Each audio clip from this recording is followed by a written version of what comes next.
তাহলে তুমি মন্ত্রপাঠ পূর্বক দুইজনকে বিবাহ করিয়েছো? বাবু, শিব মন্দিরের ঠাকুর হয়ে কাজটা তুমি খুব সুবিধের করনি হে ঠাকুর।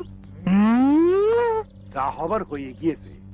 এখন আমাদের আবেদন হইল, আপনি এই অঞ্চলের মাতা, দেখবেন যেন আমাদের চন্দ্রমায়ের কোনো কষ্ট না হয়, সে যেন সুখী থাকে। এই রামলোচন চক্রবর্তী বাইসে থাকতে হারামজাদা সিদামের বাপের সাথে নাই তোমাদের মেয়ের গায়ে হাত তোলে। আমার চন্দরাকে আপনি দেখবেন বাবু। কি করিস অসময় আবার স্নান করতে হবে যে? পাপ পাপে ছাই গেছে।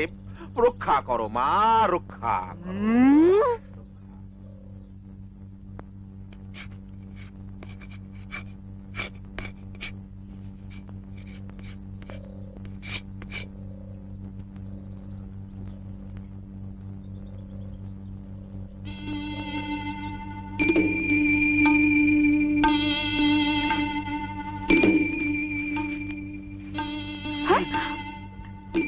বাবু ভিতরে চলো। সিসি, লোকে দেখবে তো। কেউ জানতেও পারবে না। বাবু,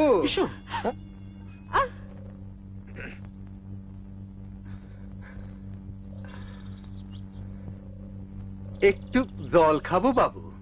খা, জল খা, পাঠার চর্বি খা, খেয়ে খেয়ে জগৎ সংসারের গোষ্ঠী নাশ করে দে হারামজাদা।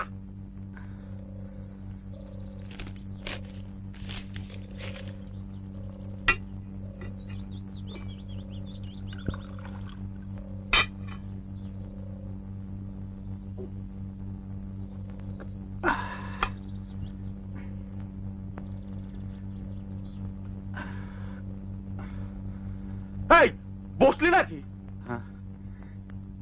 একটুখানি জিরোয়ে নেই বাবু, খুব রোদ, শরীর পুইরে যাচ্ছে। দুঃখিরাম, এই দুঃখিরাম, খাতা খানা দেখেছিস? গেলবারও খাজনা দিসনি, এবারও দেবার নামগন্ধ নেই। ব্যাপারখানা কি? হ্যাঁ, জলি ধান উঠলে সব শোধ করে দেব বাবু, হাতে এখন একটা ফুটো পয়সাও নাই। এই শোন, ধান উঠলি শোধ করে দিস বলে দিলাম। আপনি বড় ভালো মানুষ বাবু, আপনি আমাদের দেবতা। কিরে, সিদামের বউ দেখছি কি আমরা? কে যেন বললো খুব সুন্দরী? ঠিক শুনেছেন বাবু, আমার ঘরে মা লক্ষ্মী এসে, অষ্টপ্রহর হাসি খুশি, ঠিক প্রজাপতির মতো, দেখে মন ভরে যায় গো বাবু। মন ভরে যায়? তুই আমার মন ভরগে, যা যা যা, কাজ কর কাজ কর। আচ্ছা।